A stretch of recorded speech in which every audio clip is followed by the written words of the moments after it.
أعوذ بالله من الشيطان الرجيم. بسم الله الرحمن الرحيم. السلام عليكم ورحمة الله وبركاته. الحمد لله رب العالمين وبه نستعين على أمور الدنيا والدين وعلى آله وصحبه أجمعين أما بعد. Puji dan syukur kita panjatkan kehadirat Ilahi Rabbi yang mana Alhamdulillah di hari ini Ahad Ba'da Subuh insyaallah kita akan melanjutkan tadabbur Al-Quran bersama Ustadz Yafiullah. Salawat beserta salam kita limpah curahkan ke junjungan kita Habibana wa Nabiyina wa Maulana Muhammad sallallahu alaihi wasallam. Tak lupa pada keluarganya, kepada para sahabatnya, kepada tabi'in dan mudah-mudahan sampai kepada kita semua sebagai pengikut setianya sampai akhir zaman. Amin ya Allah ya Rabbal Alamin. Tadabbur kali ini kita akan melanjutkan di surat Az-Zumar ayat 22 sampai 31. Untuk mengefektifkan waktu, kita buka cara tadabbur kali ini dengan membaca basmalah bersama-sama. Bismillahirrahmanirrahim. Rabbi zidni ilman warzuqni fahman. Kepada Al-Ustadz Zakiullah disilakan.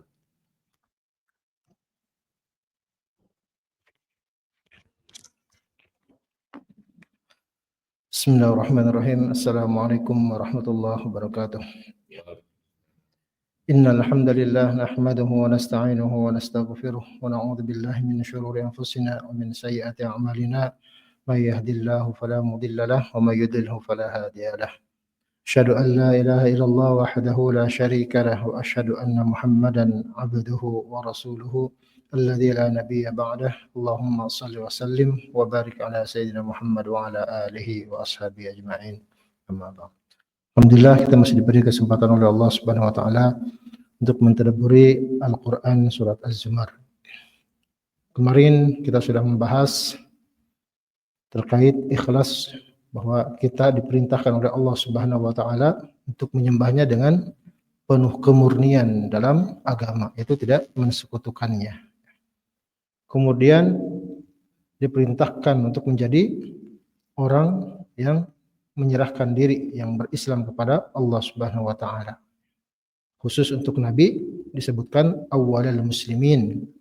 Jadi orang Islam yang utama, yang pertama min hadhil ummah, dari umat ini. Kemudian untuk Nabi pun disampaikan inni akhafu in asaitu rabbi adzab yaumin azim.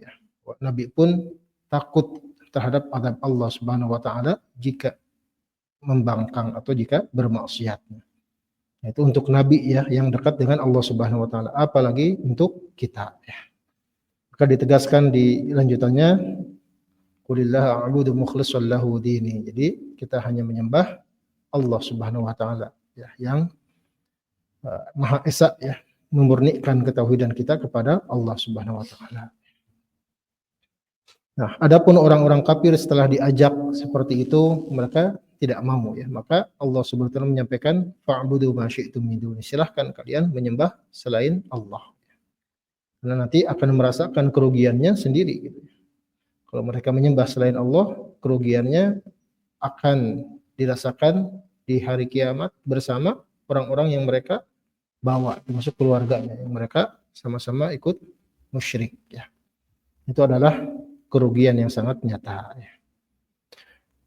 Di atas mereka nanti di neraka ada api, kemudian di bawahnya pun ada api gitu ya. Seperti itulah Allah menakut-nakuti hamba-hambanya. Maka lanjutannya adalah supaya dengan peringatan tersebut kita menjadi takwa kepada Allah Subhanahu wa taala. Kemudian orang-orang yang menjauhi tagut ya, tidak menyembah tagut, kemudian kembali kepada Allah Subhanahu wa taala, mereka mendapatkan kabar gembira ya. Kabar gembira itu untuk hamba Allah yang alladzina yastami'una al-qaula, yang mendengarkan ucapan dan mereka mengikuti ucapan yang baik tersebut ya. Mereka itu adalah orang-orang yang Allah beri petunjuk. Mereka adalah ulul albab. Diulang lagi ya, ulul albab. Kemudian Allah menyampaikan, apakah orang-orang yang sudah pasti terkena azab pada mereka, apakah kalian bisa menyelamatkan mereka, mengeluarkan mereka dari neraka nanti kalau mereka sudah dimasukkan ke neraka? Ya, tentunya tidak. Ya. Kemudian dikomparasi dengan orang-orang yang bertakwa, bahwa orang-orang yang bertakwa kepada Rabb mereka, mereka mendapatkan ruangan atau bangunan atau kamar ya, yang di atasnya ada kamar juga yang dibangun ya. Jadi bangunan di surga itu loteng ya, bertingkat ya, yang mengalir di bawahnya sungai-sungai. Itu adalah janji Allah, Allah tidak menyalahi janjinya. Kemudian dibahas juga kemarin supaya kita menyaksikan atau mengkaji apa yang ada di muka bumi ini, salah satunya hujan.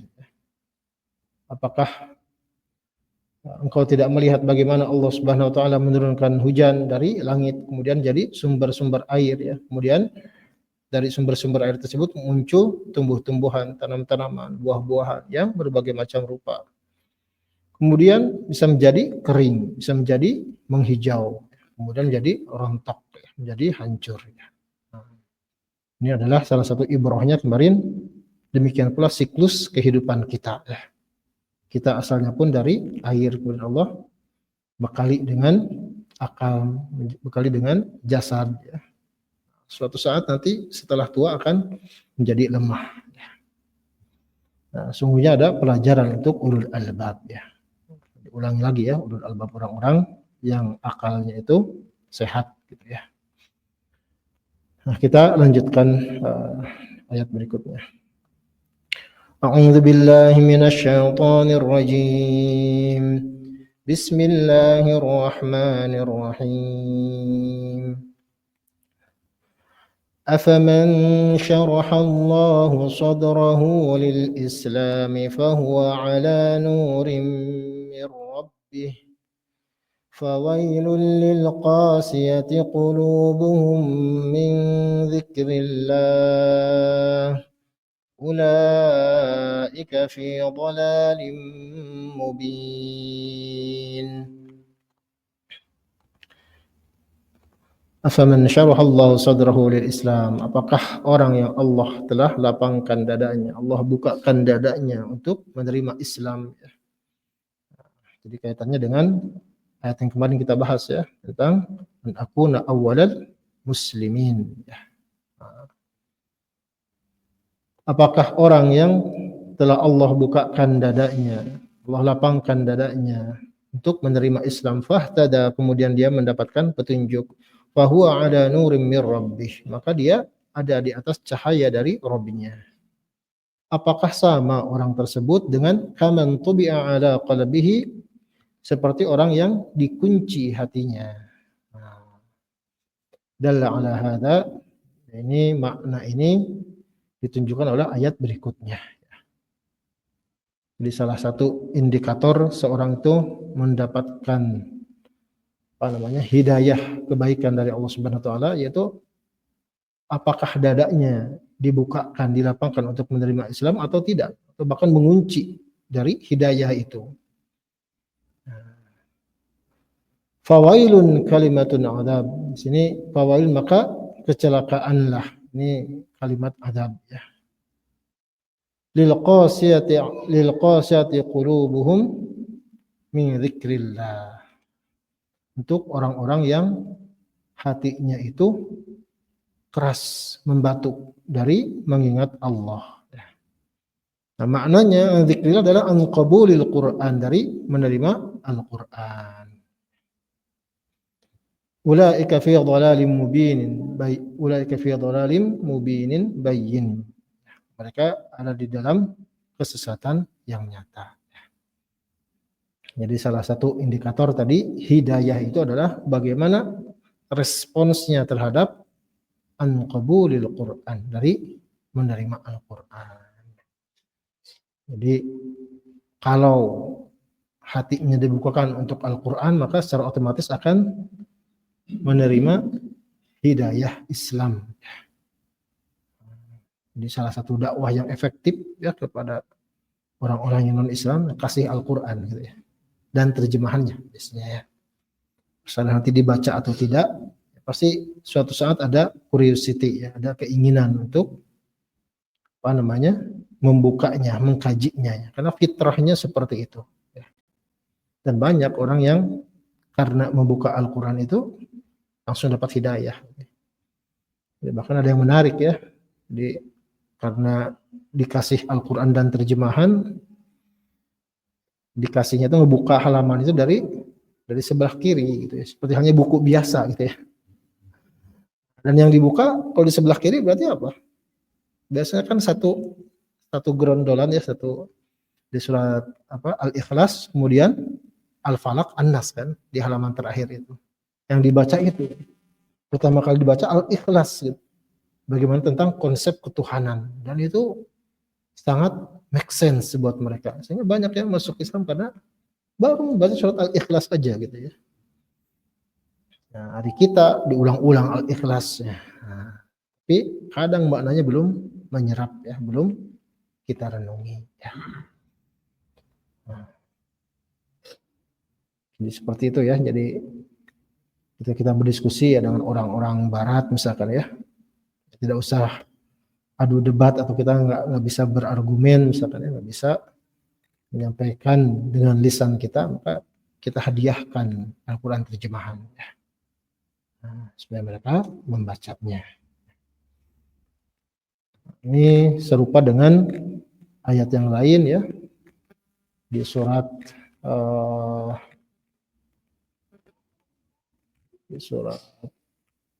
Al-An'am ya, ada juga awaman kana maitan fa ahyaynahu wa ja'alna lahu nuran yamshi bihi fin nas kaman mathaluhu fi dhulumat laisa bi kharijin minha. Apakah seorang yang awalnya itu mati ya? Mati adalah mati hatinya ya.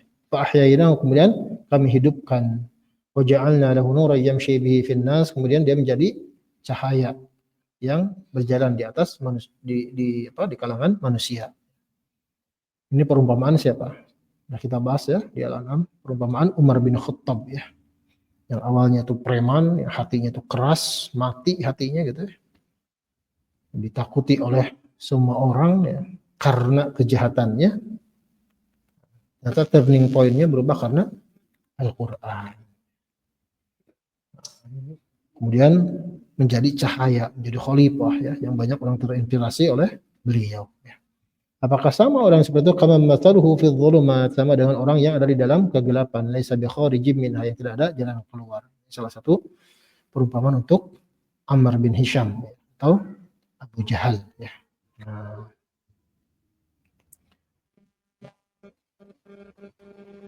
kita lanjutkan dulu. Jadi ada kata kunci di sini, lil qasiyati qulubuhum ya.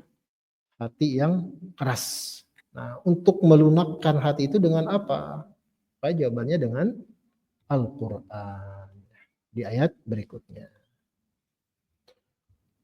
الله نزل أحسن الحديث كتابا متشابها مثانية تقشعر منه جلود الذين يخشون ربهم ثم تلين جلودهم وقلوبهم إلى ذكر الله ذلك هدى الله يهدي به من يشاء ومن يضلل الله فما له من هاد.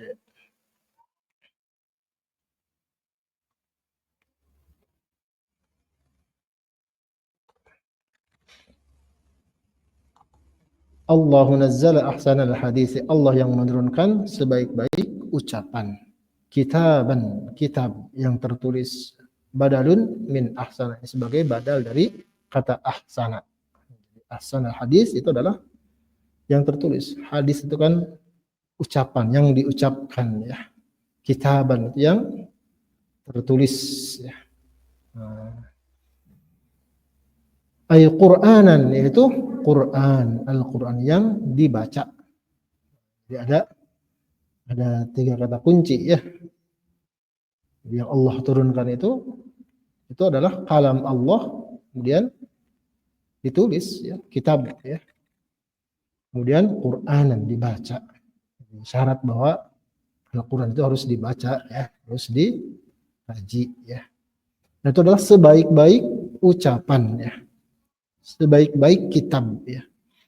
Kalau ada orang yang mengarang buku ya, mengarang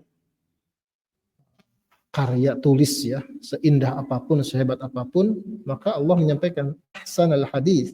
Allah yang menurunkan ahsanal hadis, itu Quran. Allah yang menurunkan sebaik-baik ucapan. Maka para sahabat itu ada ya yang saking apa namanya ya, etikanya terhadap Al-Quran itu dijaga ya.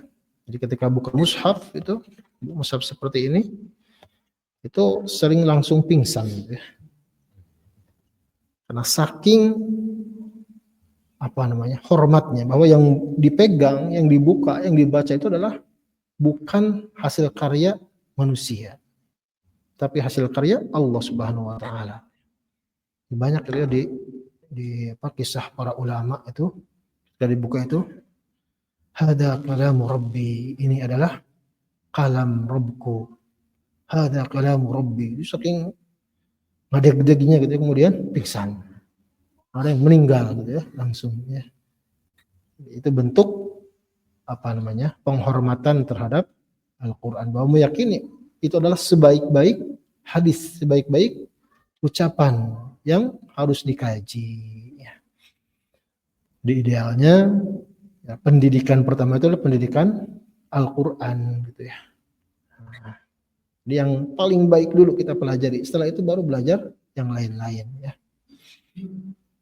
Dan Al-Quran itu paling mudah untuk dihafal ya, untuk dikaji daripada hadis ya. Daripada hadis itu susah dihafalnya kalau dibandingkan dengan Al-Quran.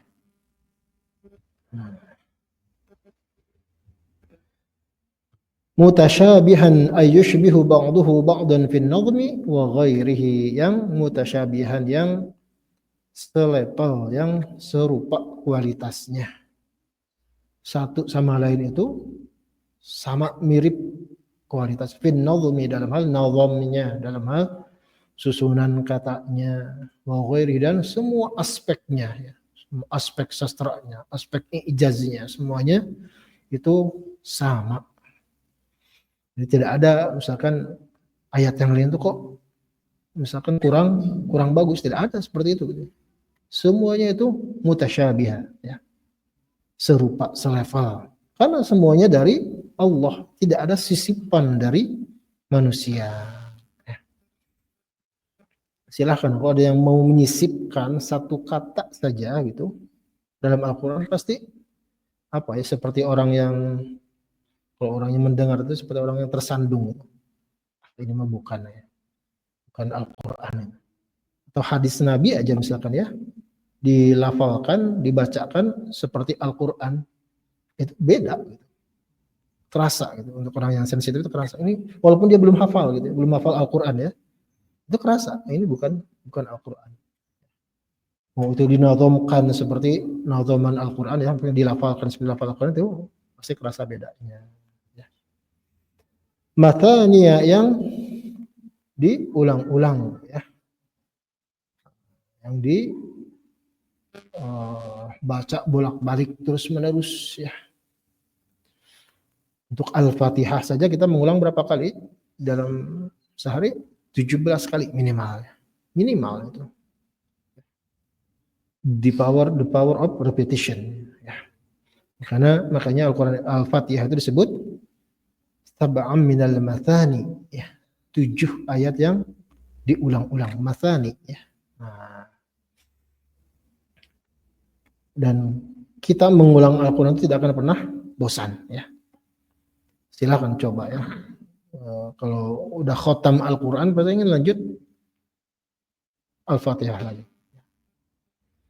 mau mengulang Al-Quran 1000 kali itu tidak akan pernah bosan. Beda halnya dengan kalau kita baca novel ya. Baca novel itu paling banter itu 2 kali ya. 3 kali itu udah tahu isinya. Udah nggak mau baca lagi. Misalnya gitu isinya itu. Tidak ada wahnya lagi, tidak ada gongnya lagi. Beda halnya dengan Al-Quran itu. Kita mengulang lagi itu mendapatkan point of view yang baru. Ya. Mendapatkan aspek lain yang baru. Seolah-olah itu baru kita baca gitu. Silakan dicoba ya. Udah seumur hidup udah berapa kali khatam Al-Quran? Ada yang udah 1000 kali? Minimal berapa kali kan dikhotamkan normalnya kan sebulan sekali. Kita hidup udah berapa bulan? Kalau yang berapa ya? 50 tahun misalkan kali 12 berapa? Udah banyak sebenarnya mestinya pengulangan Al-Qur'annya udah 600 kali misalkan ya. 600 kali itu akan pernah bosan ya. Nah, kecuali ya, kalau kata sahabat ada yang menyampaikan lau taharat qulubukum ma syabi'tum min kitabillah. Kalau hati kalian itu suci, bersih, tidak akan pernah kenyang dari mengkaji kitab Allah. Berarti kalau ngerasa bosan itu berarti hatinya yang harus dibersihkan. Nah, di Al-Quran juga sunya fihi al-wa'du wal-wa'idu wa ghairuhuma, diulang-ulang, ada janji-janji, ada ancaman-ancaman, ada yang lain-lainnya. Kisah-kisahnya pun diulang-ulang, tersebar sedemikian rupa ya. Ajaran-ajarannya pun diulang-ulang, larangan-larangannya pun demikian. Taqsya'iru minhu tarata'idu inda dzikri wa'idihi, yang hati itu gemetar. Yang gemetar apa? Juludul ladzina yakhafuna rabbahum. Kulit orang-orang yang takut terhadap Rabb-nya. Kenapa disebut kulit? Wallahu a'lam ya.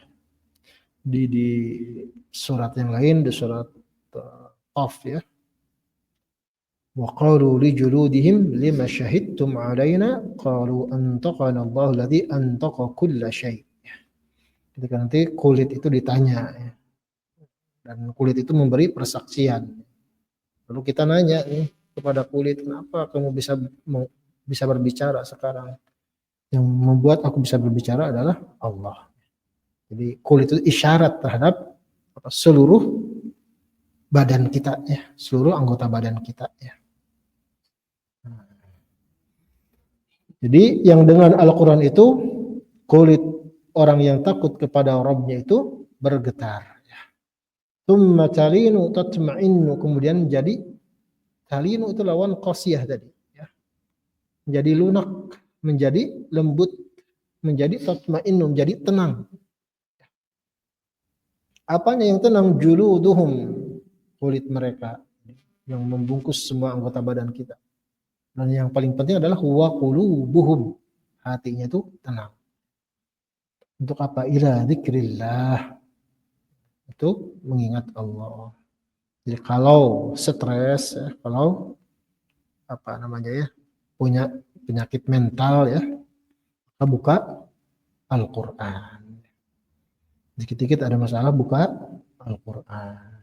Itu kan proses komunikasi kita dengan Allah. Tentunya biasakan kalau kita tidak bisa bahasa Arab, membaca terjemahannya ya, baca ayatnya, terjemahannya, kemudian kita renungi, berhenti dulu. Gak usah ngejar jumlah juz yang dibaca. Ya.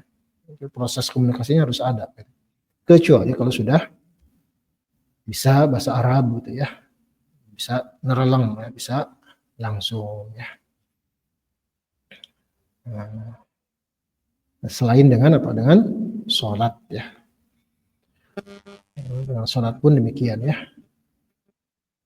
Kita berkomunikasi dengan Allah Subhanahu wa taala. Maka la taqrabus sholata wa antum suqara hatta ta'lamu ma taqulun ya. Di dalam sholat pun kita harus tahu apa yang kita baca.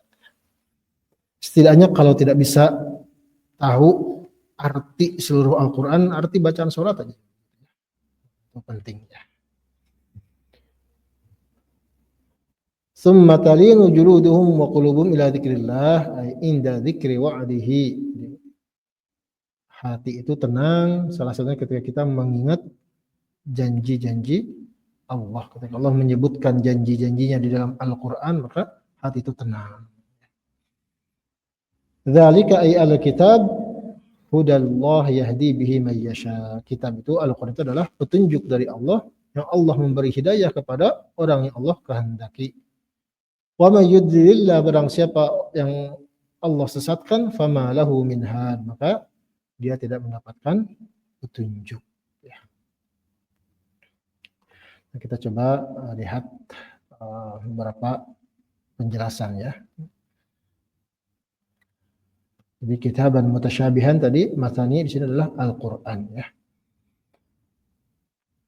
Jadi ada yang berpendapat bahwa satu ayat itu mirip dengan ayat yang lain. Ya. Kemudian huruf itu mirip dengan huruf yang lain atau selevel tadi ya. Ada juga pendapat yang lain, diulang-ulang itu untuk apa? Untuk supaya bisa memahami. Ya. Nah, jadi salah satu tujuan dari Al-Quran itu diulang-ulang supaya bisa memahaminya. Nah.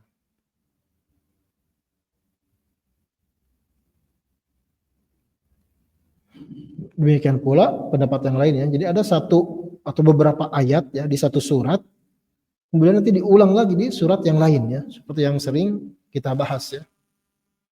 Kadang konsep tentang A itu muncul di surat ini, kemudian muncul lagi di surat yang lain ya.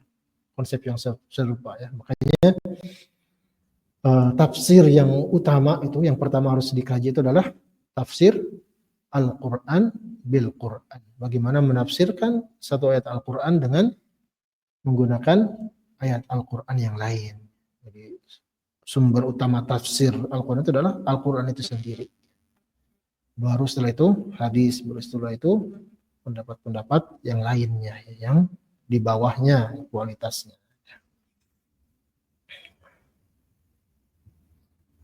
Demikian pula yang berpendapat diulang-ulang itu adalah diulang-ulang kisahnya. Contohnya Nabi Musa alaihissalam diulang-ulang seratusan kali lebih ya di dalam Al-Quran. Kemudian demikian pula nabi-nabi yang lain diulang-ulang, Nabi Saleh, kemudian Hud ya, dan lain sebagainya. Wal anbiya alaihimus salam, semua para nabi itu disebutkan di tempat yang sangat banyak dan tersebar di dalam Al-Quran.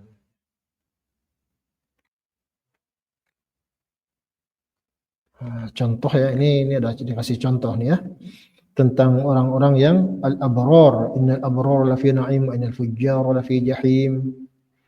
Ulang lagi ya, di Al-Infitar ya, tentang orang-orang yang baik itu mendapatkan nikmat. Kemudian orang-orang yang fujar, orang-orang yang jahat, yang berdosa di neraka jahim. Di ayat yang lain, kalla inna kitabal fujjari lafi sijjin. Ayat yang lain, kalla inna kitabal abrari lafi 'aliyyin. Jadi ulang-ulang ya. Dan yang lainnya, contoh-contohnya banyak ya. Termasuk dari kita mulai mentadabburi Al-Quran dari Al-Fatihah sampai sekarang kan sering kita mengaitkan satu ayat dengan ayat yang lainnya ya. Itu kan proses pengulangan. Jadi kita tidak lupa konsep tentang sesuatu yang di Al-Baqarah dibahas lagi di ayat yang lain.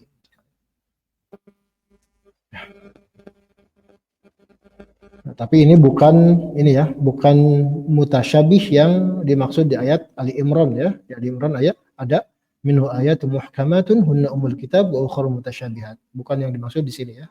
Mutasyabihat di sini ya. Beda lagi. Kalau di Ali Imran itu kan dibahas tentang ayat muhkamat, ayat mutasyabihat ya. Itu sudah kita jelaskan dulu ya. Jadi bukan maksudnya mutasyabih di dalam ayat di Az-Zumar ini ya.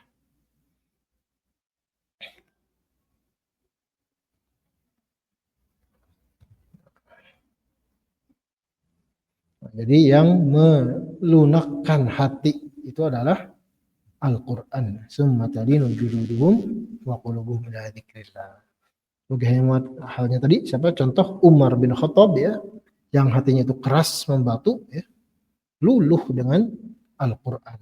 Saya ingat Umar itu masuk Islam karena mendengar surat apa?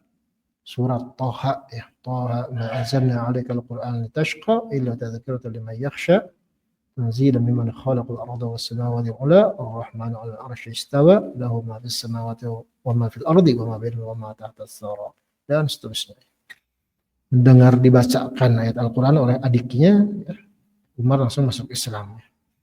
Nah, kenapa mengunjungi adiknya? Karena pas dalam perjalanan menuju rumah Nabi Muhammad untuk membunuh Nabi Muhammad, dikasih tahu di tengah perjalanan, tuh adikmu aja udah masuk Islam. Mau terbalik Umar, mau membunuh adiknya. Adiknya sedang membaca surat Toha, akhirnya luluh hatinya. Itu kan turning point yang sangat hebat itu ya. Karena Al-Quran berubah 180 derajat ya. Yang jadinya awalnya itu preman ya, jahat, sekarang menjadi orang yang membela Islam dengan kekuatannya. Bahkan ditakuti ya. Setelah Umar masuk Islam itu banyak yang takut ya. Karena Umar berubah sekarang ya.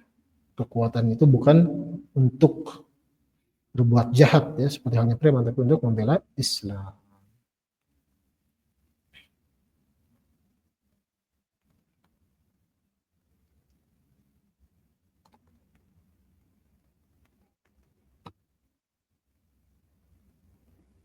Kita lanjutkan dulu ya. Tadi sudah selesai ya sampai sini.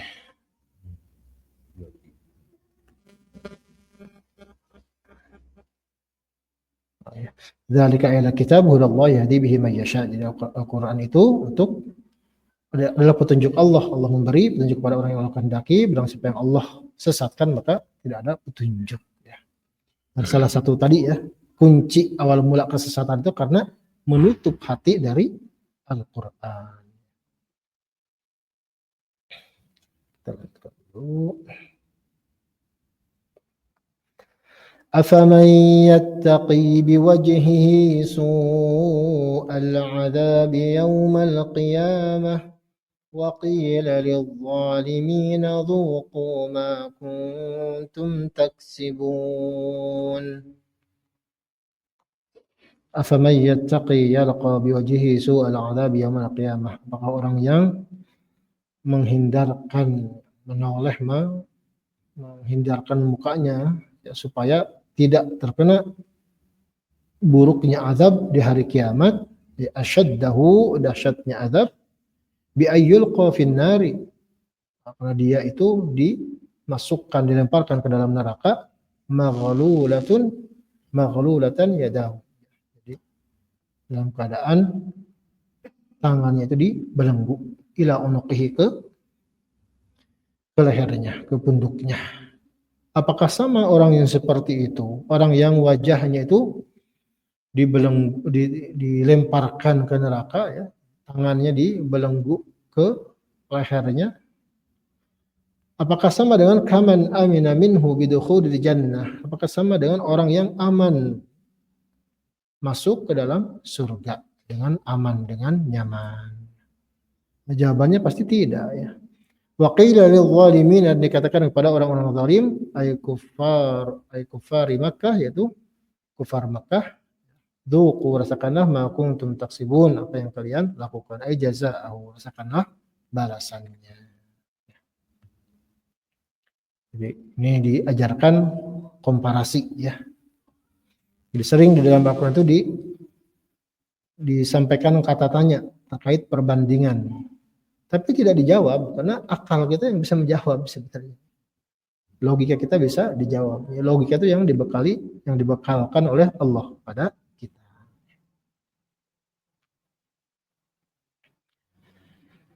Kadzdzabal ladzina min qablihim fa'atahumul 'adzabu min haitsu la yash'urun.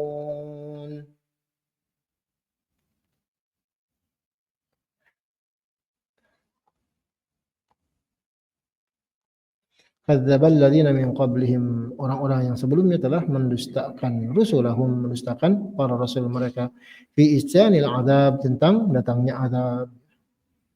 Bahkan saking mereka yakin tidak ada azab yang akan turun, jadi mereka menganggap bahwa rasul itu wadul saja gitu ya.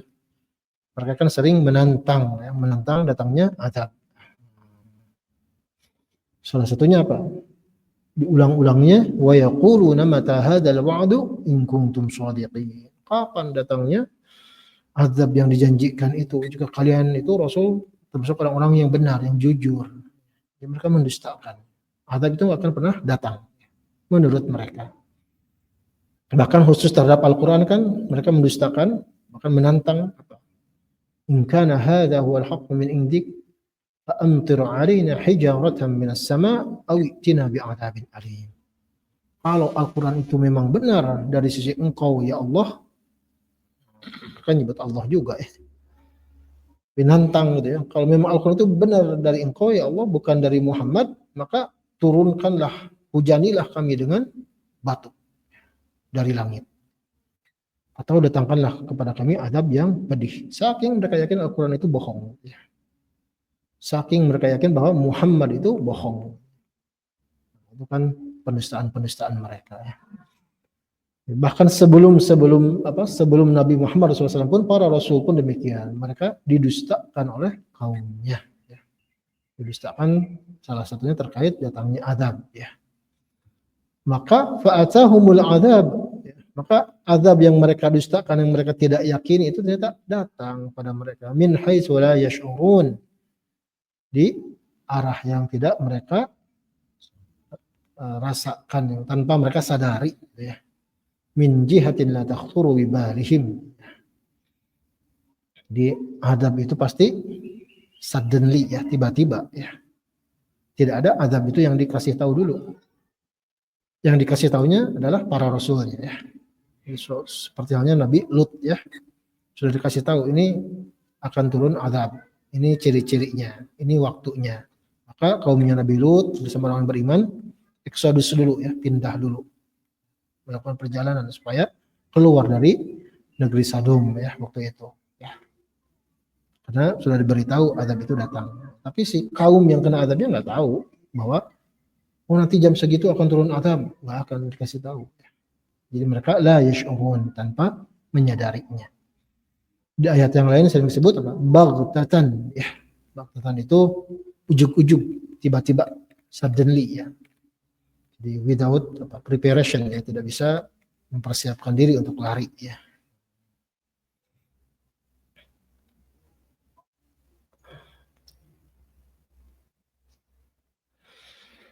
فأذاقهم الله الخزي في الحياة الدنيا ولعذاب الآخرة أكبر لو كانوا يعلمون.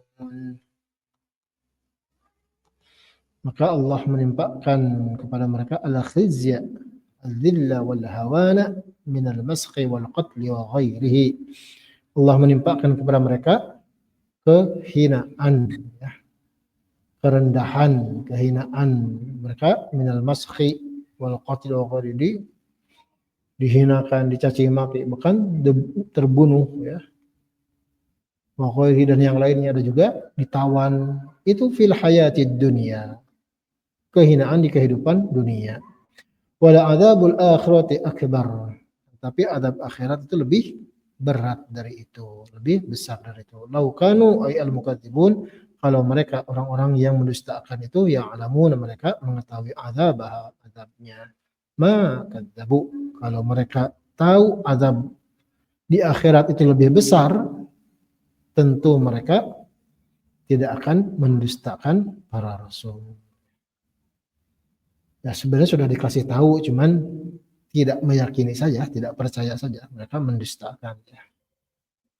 Mendustakan adanya azab di dunia, apalagi mendustakan azab yang di akhirat. Akhiratnya pun mereka nggak percaya. Jadi itu double keraguannya gitu ya. Tadi kan azab di dunia pun mereka nantang gitu. Kapan datang? Mereka pun kan yakin tidak ada kehidupan lagi setelah kematian. Maka azab akhirat itu jauh lebih mereka dustakan ya, tidak yakini ya. Nah, kalau mereka mengetahui, kalau mereka meyakini, pasti mereka tidak akan mendustakannya. Kita lanjutkan dulu.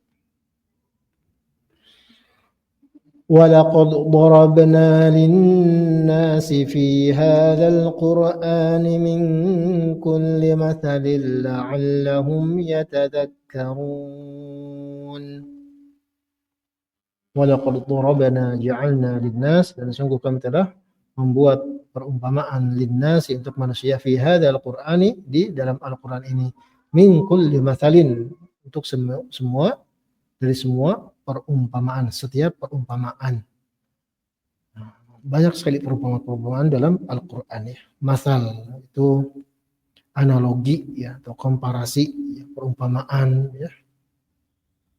Banyak juga apa? Segala macam isi dari Al-Quran ya. Ada nasihat, ada larangan, ada kisah, ada kisah tentang sesuatu yang telah terjadi yang pas gitu.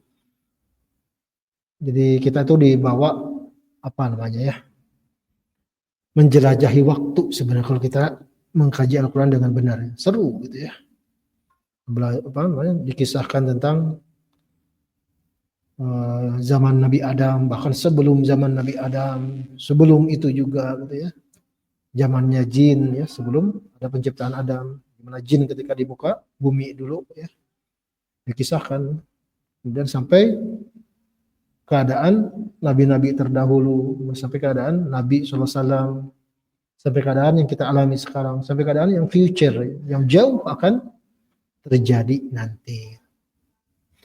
Jadi secara time horizon itu sangat luas ya. Apa namanya, kisah-kisah di dalam Al-Quran ya. Jadi seru sebenarnya ya kalau kita kaji ya masalahnya, perumpamaan-perumpamaannya, ada kisah-kisah. Nah, tentu kisah-kisah itu bukan hanya sejarah saja, tapi ada ibrah yang harus kita ambil. Makanya lanjutannya adalah la'allahum yatadzakkarun, supaya mereka mengambil pelajaran, yatta'idun, mendapatkan pelajaran, mengambil wejangan dari ayat-ayat tersebut. Nah, dan ini isyarat juga ya, supaya bisa mengambil ibrah, mengambil pelajaran dari Al-Quran itu, yang di situ banyak masal, banyak perumpamaan, banyak pelajaran, maka harus belajar bahasa Arab ya. Di lanjutan ayatnya di sini ya. Qur'anan Arabiyyan ghayra dhi 'iwajin la'allahum yattaqun.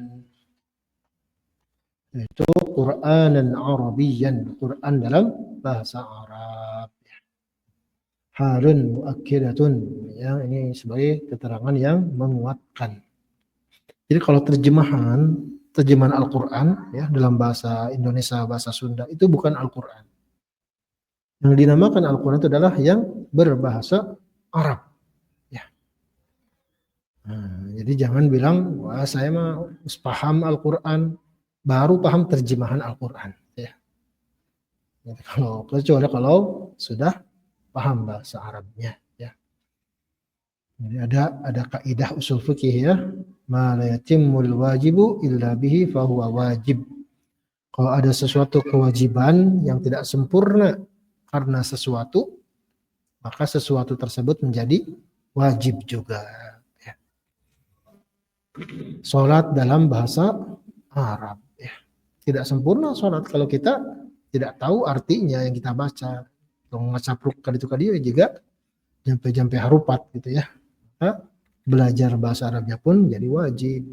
Al-Quran dalam bahasa Arab kita harus menjadikan sebagai panduan. Maka kita harus belajar bahasa Arab. Ini PR untuk kita ya. Makanya dalam kajian tadabbur ini sengaja kita lihatkan teks bahasa Arab ya, supaya gugur kewajibannya gitu ya. Jadi harus ditampilkan kitabnya gitu, supaya ambil belajar bahasa Arab. Nah kita lagi belajar bahasa Sunda kan nggak pernah diniatkan, tapi tiba-tiba bisa gitu, karena tadi the power of repetition ya, pengulangan terus menerus. Demikian pula di sini ya, kita lihatkan teksnya, oh tahu nanti kosakatanya, satu-satu nambah nanti ya, akhirnya lama-lama narolang, nanti ujung-ujung bisa baca kitab kuning gitu ya, yang ikut tadabbur tadi. Mudah-mudahan seperti itu ya. Ya, sama saya juga dulu ya ketika pesantren di Jombang, di Jawa Timur, nggak bisa bahasa Jawa gitu. Nah, jadi kitab kuningnya kayaknya nerjemahinnya pakai bahasa Jawa gitu. Itu double belajarnya gitu ya. Bahasa Arabnya sambil mempelajari juga, menguatkan, terjemahannya ternyata dalam bahasa Jawa yang lebih tidak paham lagi, lebih ngeblank lagi gitu. Tapi kan lama-lama dengan sering itu ternyata paham juga bahasa Arabnya, bahasa Jawanya gitu. Demikian pula kita di sini ya.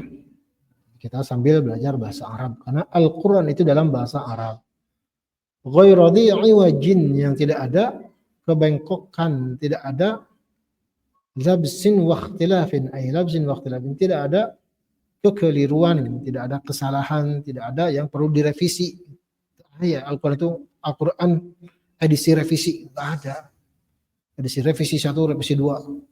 Coba kalau kita lihat yang dianggap sebagai kitab suci agama lain itu ada. Banyak sekali. Ini Bible terjemahan tahun sekian, revisi ke sekian. Itu ada versinya. Seperti halnya buku buatan manusia kan seperti itu ya. Terbitan kesekian, tahun sekian revisinya. Ada erratanya, errata itu apa namanya ya? Ini yang salah-salah apa gitu, kemudian dibetulkan. Karena mayoritas ya kitab suci agama itu tidak ada yang murni dalam bahasa aslinya. Begitu bahasanya hilang, maka kitabnya pun hilang. Nah, jadi yang ada sekarang kan misalkan Bible ya, itu kan tidak ada yang dalam bahasa Ibrani utuh, yang ada dalam bahasa terjemahannya masing-masing.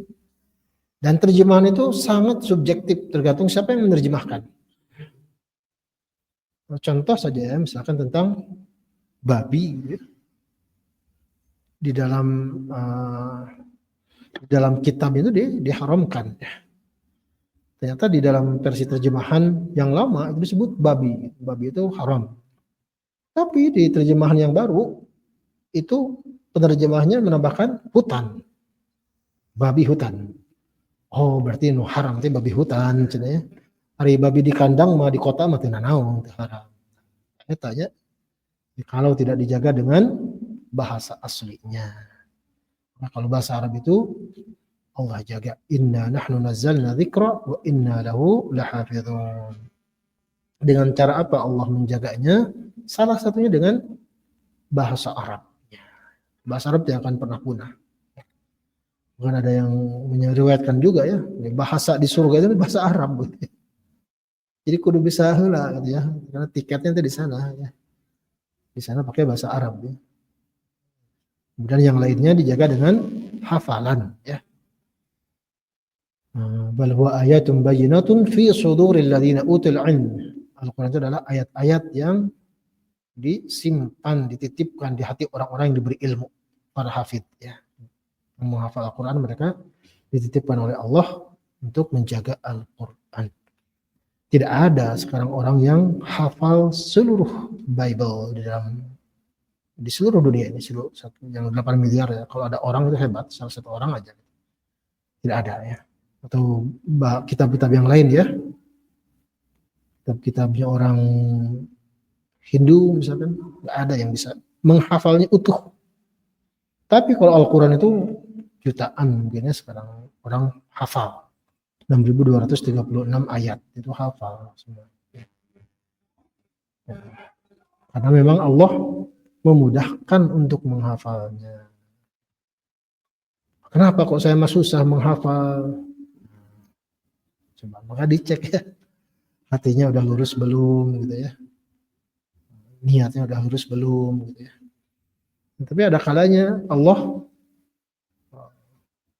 dalam tanda petik ya, Allah itu ingin seorang itu berinteraksinya itu lama gitu ya. Oh nah saya mah udah 10 kali mengulang-ulang nempel-nempel. Nah berarti itu salah satu isyarat.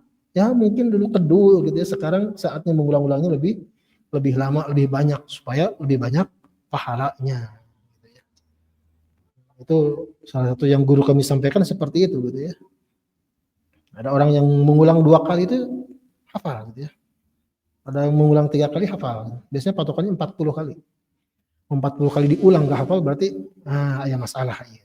Nah, dirunut masalahnya di mana? Apakah IQ-nya rendah atau misalkan. Tapi IQ rendah itu bukan utama ya. Biasanya hatinya ya. Bahkan ada orang yang otaknya pun bermasalah gitu ya, yang ada masalah di otaknya itu bisa hafal Al-Qur'an gitu ya. Dan seperti itu ya, masih anak-anak ya. Karena tadi ya, Al-Quran itu dititipkannya bukan di otak, tapi di dada, di hati. Ya. Hati kita dipersiapkan untuk menerima itu. Ailabsin waqtirafin, jadi tidak ada kekeliruan, tidak ada kontroversi di dalam Al-Quran. Ya. Di An-Nisa ya, afala yatadabbaruna Al-Quran walau kana min indi ghairillah lawajadu fihi ikhtilafan katsira. Kalau Al-Quran itu bukan dari sisi Allah, pasti ada kontroversi yang banyak. Maka kan awal ayatnya afala yatadabbaruna Al-Quran. Kenapa mereka tidak merenungi Al-Quran? La'allahum yattaquna al-kufra, supaya mereka bertakwa, supaya mereka terjaga dari kekufuran. Ini pelajaran untuk kita ya, supaya belajar bahasa Arab. Hitung alergi bahasa Arab itu ya harus justru wajib kita belajar.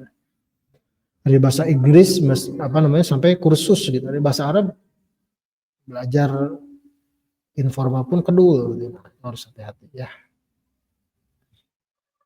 Kita lanjutkan. Daraballahu mathalan rajulan fihi syuraka'u mutasyakisuna wa rajulan salaman li rajulin hal yastawiyani mathala. Alhamdulillah bal aktsaruhum la ya'lamun.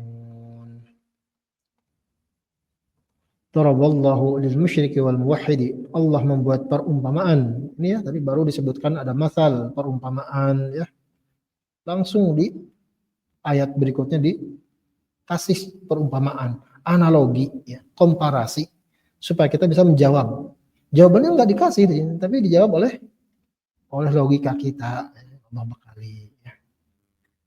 Daraballahu lil musyriki wal muwahhidi. Allah membuat perumpamaan untuk orang yang menyekutukan Allah wal muwahhidi, dan orang yang mengesahkan Allah, yang bertauhid. Masalan, perumpamaan rajulan. Masal tadi ya, diulang. Sebelumnya ada masal, perumpamaan. Ada perumpamaan rajulan, seorang laki-laki, badalun min masalan. Ini sebagai badal dari masalan sini. Rajulan sebagai badal dari masalan. Fihi syuraka'u mutasyakisuna mutanazi'una sayyi'atun akhlaquhum. Seorang laki-laki yang menjadi hamba sahaya dari beberapa orang, persekutuan beberapa orang, yang beberapa orang ini saling mutasyakisuna, mutanazi'un, saling berantem satu sama lain. Bukan hanya itu, sayyi'atu akhlaq, sayyi'atun akhlaquhum ya. Akhlaknya garoreng, buruk. Jadi bayangkan ada satu orang, satu hamba sahaya yang dimiliki oleh beberapa tuan. Dan beberapa tuannya ini mereka saling berantem satu sama lain, gak akur. Bukan hanya itu, semuanya itu akhlaknya buruk. Bayang ya, ada satu orang dimiliki oleh beberapa tuan. Pasti liar gitu ya orangnya gitu ya. Nah, ada juga perumpamaan lainnya, warajulan salaman khalisan. Nah, di sini belajar ikhlas, belajar khalis. Ada juga seorang laki-laki salaman lirajulin, yang milik satu tuan saja. Yang tunduk hanya kepada satu tuan. Utuh. Hal yastawiyani matala? Apakah sama dua orang tersebut perumpamaannya? Jawabannya nggak dikasih. Open question. Hal yastawiyani masalah. Apakah sama dua orang seperti itu? Logika kita pasti menjawab nggak sama dong. Tapi nggak dijawab di sini. Jawabannya langsung alhamdulillah. Segala puji bagi Allah, akal yang sehat. Kita bisa menjawab tidak. Tamyizun ay la yastawil 'abdu li jama'atin wal 'abdu li wahidin. Tidak sama seorang hamba yang milik jamaah, persekutuan, syuraka, syarikat ya, Satu orang hamba saya dimiliki oleh beberapa orang. Misalkan ya, seorang hamba saya tersebut harganya untuk dimerdekakan misalkan berapa? 1 juta misalkan. Ini beberapa orang ini nggak punya, jadi patungannya 100 ribuan ewang cina. Jadi dimiliki oleh 10 orang misalkan. Nah, masing-masing tuan ini kan ngerasa punya budak, tapi kan nggak utuh gitu ya. Jadi dia berhak dong ngasih perintah. Nah, apa yang terjadi kalau sini ya, fa innal awwala idza talaba minhu kullun min malikihi khidmatahu fi waqtin wahidin tahayyara fi man yakhdimu. Seseorang hamba nih tadi milik 10 orang misalkan ya. 10-10-nya nyuruh hamba saya tersebut di waktu yang sama pekerjaan yang berbeda. Kumaha pasti tahayyar liur gitu ya si hamba saya. Ini numana heula ini harus dilakukan. Karena tidak bisa dilakukan dalam waqtin wahidin. Tidak bisa dilakukan di waktu yang sama. Jadi dia harus melayani siapa dulu nih. Pasti pusing gitu ya. Itu analogi orang-orang yang menyekutukan Allah. Yang memiliki Tuhan yang menuhankan beberapa Tuhan.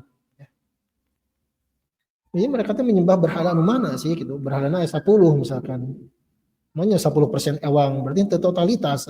Nah, pas misalkan menurut berhala ini harus ini. Tapi menurut berhala yang lain harus ini gitu. Jadi itu logikanya. Tidak mungkin kita tuh mengabdi kepada banyak Tuhan. Karena pasti tidak all out ya. Pasti ada sisirikan gitu ya. Bahasa Sunda nama. Pasti Tuhan itu nah kamaneh mah cenah nyembahna 20% ada ka urang 5%. Kan tidak seperti itu ya. Logikanya pasti enggak masuk akal. Wa hadza mathalun lil musyrik. Ini adalah perumpamaan orang musyrik. Wa tsani, kemudian perumpamaan yang kedua itu adalah mathalun lil muwahhidi, perumpamaan untuk orang yang hanya mengesahkan Allah. Jadi kalau kita hanya tunduk kepada Allah, maka hanya Allah yang kita minta, hanya Allah yang kita patuhi, hanya Allah yang kita sembah, tidak ada selainnya. Dan logikanya masukkan ya, pasti ya. Bayangkan kalau kita meyakini ada Tuhan selain Allah, misalnya Allah kahiji, Allah kadua, Allah katilu, misalkan. Ya nyembah nu mana heula ya teh ya. Cek seberapa persen porsina gitu ya. Kan susah kalau seperti itu. Maka jawaban dari pertanyaan tadi itu tidak dijawab ya atau tidak. Ya. Jawabannya alhamdulillah. Segala puji bagi Allah. Wahdahu, hanya milik Allah yang Maha Esa. Bal aktsaruhum ay ahlu Makkah la ya'lamuna ma yasiruna ilaihi minal azabi wa yusyrikun. Tetapi mayoritas mereka orang-orang penduduk Makkah tidak mengetahui apa yang akan menimpa mereka dari azab. Ya. Jadi azab yang menimpa mereka enggak mengetahuinya, enggak menyadarinya. Fa yusyrikun, sehingga mereka menyekutukan Allah. Ayat ini pun turun pada mereka ya, penduduk Makkah. Tapi tidak dijawab begitu ya. Ayat ini pun turun kepada kita sekarang ya, ribuan tahun setelahnya. Harus kita jawab. Jawabannya tidak dengan lisan, tapi dengan akal kita. Kemudian kita lanjutkan ke hati kita. Oh iya, secara logika nggak sama. Pasti kesimpulannya Allah itu Maha Esa. Karena kalau tidak Esa pasti sisirikan. Pasti Tuhan itu tidak absolut kekuasaannya. Sesuatu yang tidak absolut itu relatif. Kalau relatif itu nggak layak jadi Tuhan. Banyak ayeuna we tuh bagi tugas ya. Poe Senin nyembah ka Tuhan ieu, Salasa Tuhan ieu gitu. Kan nggak bisa ya. Nah, kita lanjutkan dulu ya.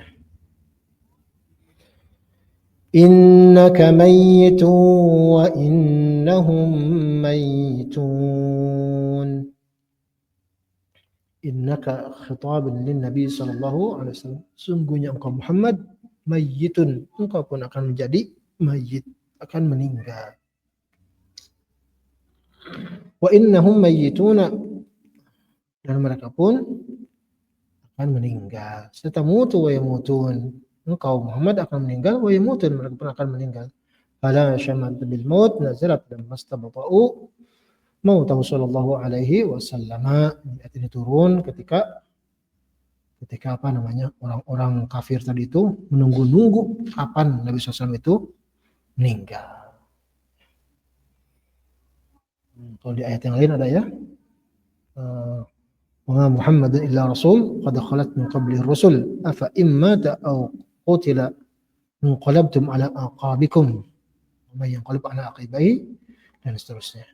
Itu kan ayat yang udah dihafal oleh Umar bin Khattab sebenarnya. Tapi pas wafatnya Nabi, Umar itu nggak percaya. Nggak percaya Umar itu. Sampai bilang, siapa yang ngomong Nabi udah meninggal, sepenggal kepalanya. Umar itu seperti itu ya. Akhirnya ditenangkan oleh Abu Bakar. Umar, kamu udah hafal ayat ini kan tadi di Ali Imran. Muhammadun ya Rasul, qad khalat min qabli rusul. Afa immata. Rasul pun sebelum Nabi Muhammad sudah ada. Mereka pun meninggal. Nabi Muhammad pun meninggal. Umar bilang, seolah-olah saya baru dengar ayat ini. Baru udah hafal dari bertahun-tahun yang lalu. Seolah saya baru hafal ini, baru dengar gitu. Saking kecintaan beliau kepada Nabi SAW. Ini ya, jadi ini penyampaian bahwa Nabi Muhammad pun wafat. Ya. Demikian pula mereka orang-orang kafir yang menunggu-nunggu kematian atau kewafatan Nabi SAW, mereka pun mayyitun, mereka pun akan menjadi mayit. Sama, kita pun semua menjadi mayit. Ya. Nggak ada yang kekal. Nah, yang penting adalah setelah kematian itu apa? Itu endingnya nanti di hari kiamat yang harus kita pertanggungjawabkannya. ثم إنكم يوم القيامة عند ربكم تختصمون. ثم إنكم, kemudian sungguhnya kalian ayyuhan nas, ay manusia, fima bainakum minal madzalim, kalian di antara kalian ada kezaliman satu sama lain, yaumal qiyamati, di hari kiamat, inda rabbikum, si Rabb kalian, takhtasimun, kalian akan berantem, beradu argumen tentang kezaliman yang dilakukan selama di dunia. Seorang pernah menyakiti yang lainnya, maka akan dibereskan nanti di hari kiamat. Itu nggak beres di dunia ya. Maka keadilan itu tidak semua bisa ditegakkan di dunia. Banyak ya orang-orang yang jahat yang lolos dari hukuman. Bahkan ada juga orang-orang yang tidak bersalah, mereka yang dihukum. Itu kan di dunia. Tapi di akhirat itu dibereskan satu sama lain. Kezaliman, tipu menipu, utang piutang, itu semua dibereskan nanti di hari kiamat. Maka nanti akan ada pertengkaran di hari kiamat. Di ayat yang lain kan sudah kita bahas ya, inna dzalika la haqqun takhasumu ahlin nar. Kalau ahli neraka pasti ya ada berantem ya satu sama lain. Saya masuk neraka karena kamu masuk neraka, kamu yang menyesatkan saya. Dan saling beradu argumen. Ya. Seperti di ayat-ayat sebelumnya. Kita coba lihat beberapa ayat terkait ini ya.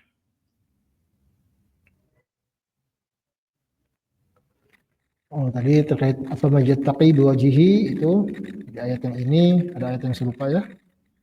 Ada orang yang wajahnya itu diseret ya ke dalam neraka. Fama yamshi mukibban ala wajhi ahda amma yamshi sawiyan ala siratal mustaqim. Ini open question juga ya. Apakah sama orang yang berjalan di atas wajahnya, begitu berjalan di atas kaki kan sekarang. Penduduk neraka itu berjalan di atas wajahnya, bayangkan ya. Dijumpalikan kepala jadi diseret untuk masuk ke neraka. Apakah mereka yang mendapatkan petunjuk? Apakah orang yang berjalan sawiyan ala siratal, berjalan dengan aman, dengan tenang, dan dengan nyaman gitu ya. Siratal ala siratal, di atas jalan yang lurus.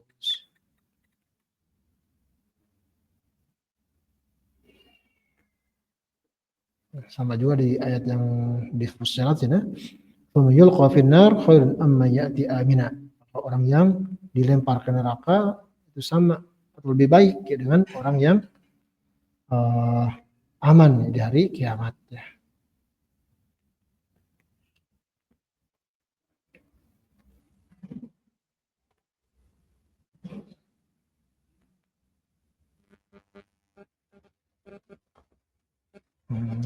Oke, kita coba lihat.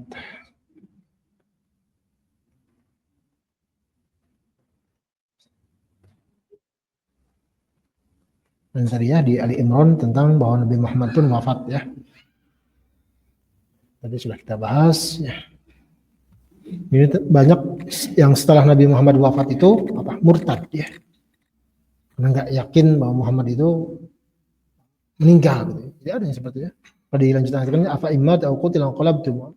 Maka apakah kalau Nabi Muhammad wafat au qutila atau Nabi Muhammad terbunuh, yang qalabtum ala aqabikum, kalian kembali lagi ke belakang.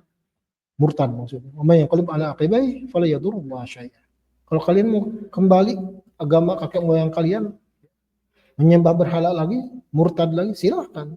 Sama sekali tidak merugikan Allah Subhanahu wa taala. Sudah kita bahas ya bahwa Allah itu ghaniyun. Ya, Allah itu maha kaya, tidak butuh hambanya, tidak butuh penyembahan dari hamba. Justru kita yang butuh.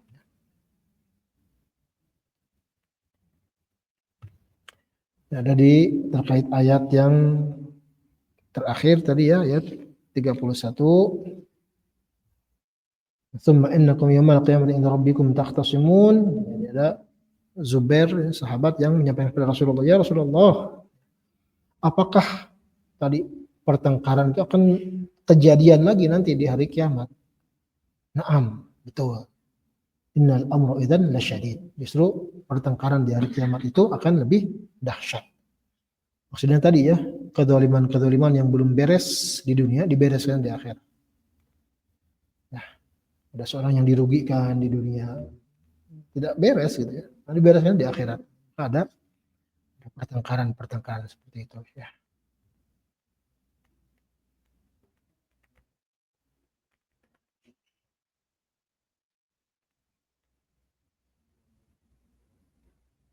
Bahkan terkait ayat ini juga ya, At-Takasur ya. Tadi di ini ya, 900 alun ya ma'idin anin na'im, bahkan semua nikmat pun nanti akan diaudit ya, akan diminta pertanggungjawabannya oleh Allah Subhanahu wa taala.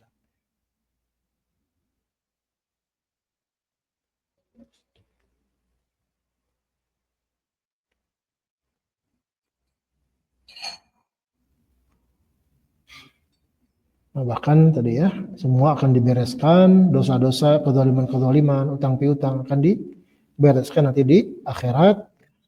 Dan itu tidak ada sogok menyogok, misalkan malaikat disogok itu bisa. Jika naon di orangnya hakim ya, hakim MK gitu ya, hakim MA gitu. Diatur aturan itu. Di akhirat mah tidak akan bisa. Seadil-adilnya. Bahkan disebutkan ya, awwalul khasmaini yaumal qiyamah jaran. Di dua kelompok yang pertama kali akan saling adu argumen di hari kiamat adalah tetangga. Nah, maka diperhatikan ya hak-hak dan kewajiban sebagai tetangga. Bahkan di sini bukan hanya manusia ya. Ya ada hewan berantem gitu ya. Itu itu kejadian juga nanti hewan itu saling menuntut satu sama lain gitu ya. Hatta syatani fi man tatahata ya. Jadi dua domba gitu ya. Beradu tanduk satu sama lain, itu pun akan diinterogasi. Ini kenapa nih bisa seperti itu gitu ya. Kan mereka pun akan meminta tanggung jawabnya, apalagi manusia gitu ya. Artinya untuk hal yang sedetil itu pun, sekecil itu pun akan dikelirkan nanti di hari kiamat. Apalagi kita ya, sesama kita, ada masalah, ada urusan yang belum beres, ada kezaliman yang belum beres, maka segera bereskan. Karena di sini ya, tadi ya terkait bahkan domba pun itu beradu tanduk gitu ya. Nah, kenapa alasannya seperti itu? Allah itu lakinnallah yadri wa sayahkum bainahuma. Allah yang mengetahui alasannya kenapa terjadi seperti itu. Allah akan memberi keputusan antara keduanya. Bukan hanya itu ya, kita sebagai rakyat pun demikian ya. Rasulullah SAW yuja'u bil imamil kha'in. Nanti ada imam, ada pemimpin yang berkhianat terhadap rakyatnya. Yaumul qiyamah. Didatangkan nanti, diprotes ya. Jadi lamun teu bisa demo di dunia, demo nanti di hari kiamat. Presiden teh kieu cenah. Indonesia poek cenah. Nah, lagi heboh ya tagarnya ya. Nah, nanti rakyat itu akan mendemo pemimpinnya. Kata khasumu. Jadi rakyat itu akan mendemo pemimpinnya. Sehingga nanti pemimpin itu kalah. Karena kan nggak bisa ada yang diatur-atur gitu ya. Nggak ada lagi pencitraan. Nanti semua dibukakan, dikasih data-datanya. Nah, maka disampaikan kepada pemimpinnya, sudda ruknan min arkani jahannam. Sok maneh pemimpin, tuh udah ada tempat kamu di neraka jahanam. Karena apa? Karena protes dari rakyatnya. Berat sama jadi pemimpin itu ya. Pemimpin berapa ratusan juta orang misalnya presiden ya. Ya, oke, ada rakyat-rakyat yang menuntut ya. Kalau nggak bisa menuntut di dunia maka tuntutnya di akhirat. Mudah-mudahan bermanfaat. Wallahu a'lamu bissawab.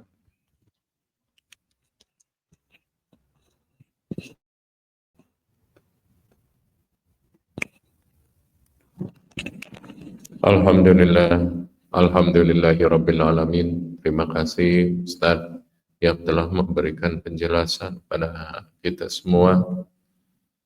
Apa yang kita dengar barusan, ya, Nabi Muhammad saja mati. Insyaallah kita mungkin menyusul, kita juga akan meninggal. Maka apa yang akan kita bawa ketika kita akan menghadap Allah Subhanahu wa Ta'ala? Maka mari kita sama-sama kumpulkan amaliyah ibadah kita ketika kita di dunia untuk bekal kita menghadap Allah Subhanahu wa Ta'ala. Baik, itu saja untuk tadabbur kali ini. Kita cukupkan sekian. Kita tutup dengan membaca hamdalah bersama-sama. Alhamdulillahirabbil alamin. Subhanakallahumma wa bihamdika asyhadu an la ilaha illa anta astaghfiruka wa atubu ilaik. Assalamualaikum warahmatullahi wabarakatuh. Allah